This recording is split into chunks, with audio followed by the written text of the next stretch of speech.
the first psychedelic was discovered in the 1930s by a Swiss scientist.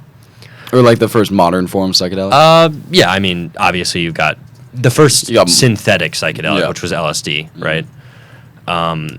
A Swiss scientist in the 1930s, and that eventually made its way over into the United States in the 1940s and was tested in the 40s and 50s. Yeah.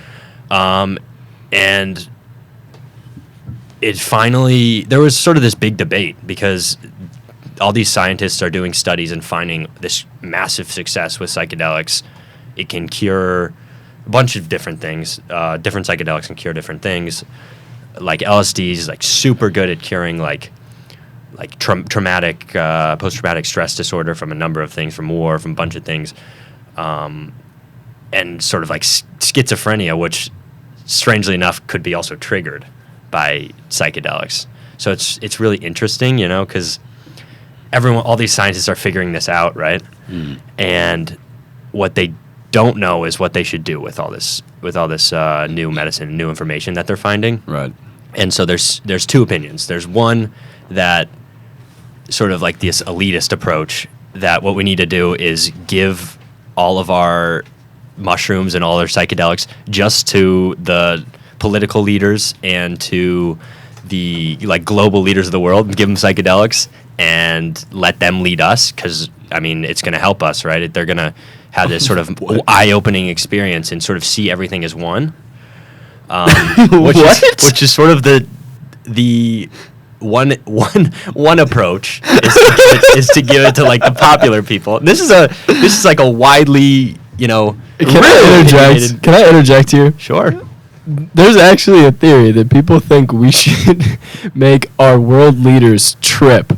Yeah, and the world will be better by making all of our leaders just trip on acid and shrooms. Yeah, absolutely. I buy it. That happened in the 1950s-ish, right before. Okay, that makes more sense. And nobody had tried any psychedelics, not in the public.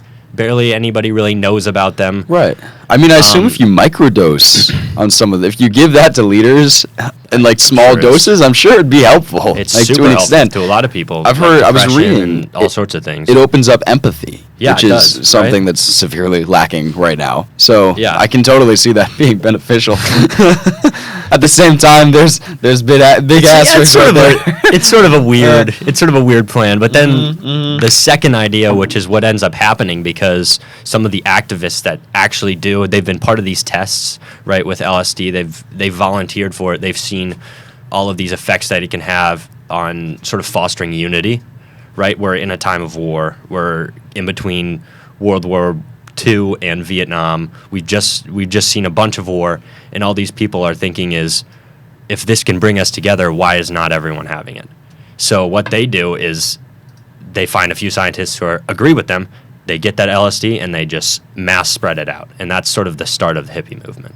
Really? Yeah. So this was a manufactured thing. It wasn't everybody heard about it on the news and then wanted in.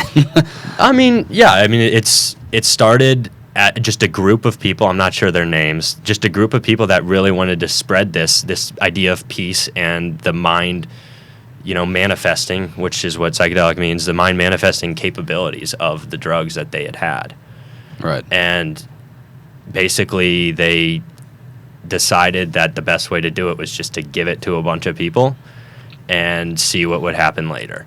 I mean, it's an interesting thought, because reading about LSD, I found that it either, it all depends, the reaction you have all depends on the situation, your environment you're in, of course. Right. So who you're with, how you're feeling at a certain time. Mm-hmm.